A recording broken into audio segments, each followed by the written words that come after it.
Oluvannyuma lwa Ssaabasajja Kabaka Ronald Mwenda Mutebi owookubiri okusiima n'akwasa kkooti Liida Nakate obuvunaanyizibwa obulala mu lukiiko lwa Buganda ng'ono y'abadde ssentebe w'olukiiko lw'ebyenjigiriza, empologoma yasiimye n'eronda Deborah Zawedde Ssetyabula okumuddira mu bigere.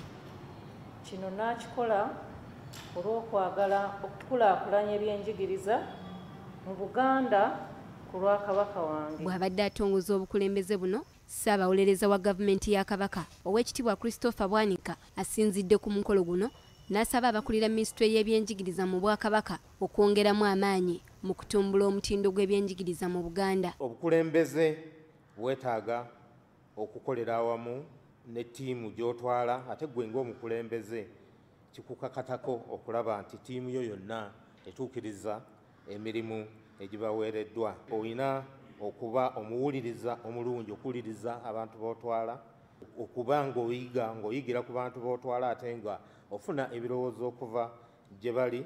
Oweekitiibwa Bwanika ategeezezza nti ekiruubirirwa kya Ssaabasajja kwe kulaba ng'abaana ba Buganda babangulwa ekimala, era wano wasinzidde n'asaba ssentebe omuggya okuweereza n'obumalirivu. Ssaabasajja bimuli ku mutima, ayagala nnyo okulaba nti abantu ba Buganda okusingira ddala abaana n'abavubuka basomesebwa okusobola okutuusa Buganda ku ntikko.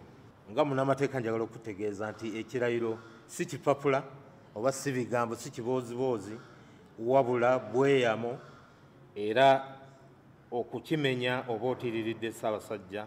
Minisita avunaanyizibwa ku byenjigiriza, abakyala n'enkulaakulana z'abantu Oweekitiibwa Prosperous Nankindu Kavuma atendereza emirimu amakulu egikoleddwa ssentebe awummudde, n'ategeeza nti balina essuubi nti ssentebe omuggya naye waakutuukiriza bulungi obuvunaanyizibwa obumuweereddwa. Nga bw'okkiriza n'okweyama okuweereza Ssaabasajja Kabaka omulimu ogukole ewatali kwebalirira.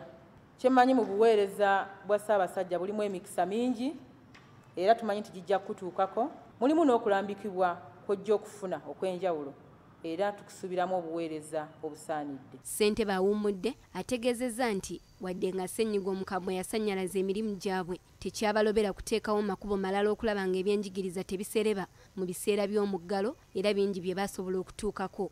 Ebisomesebwa ebimu byayisibwanga mu mpapula, amawulire nga bwe njogedde ne bibabigabireyo ku byalo gye baali ne mu masomero. Kyazuulibwa nti waliwo amasomero agaali gasomeseza era ne ku mikutu egy'emitimbagano.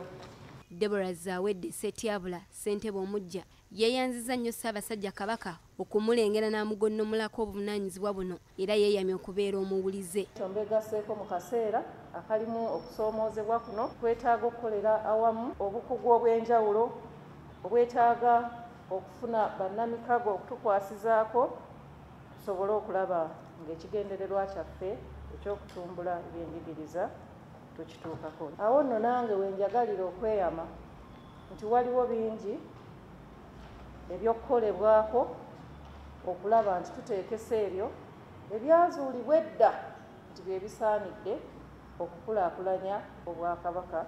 Ssentebe avuddeko kkooti Liida Nakate obuweereza buno yabutandika mwaka guwedde ng'ennaku z'omwezi 12 omwezi ogwokubiri.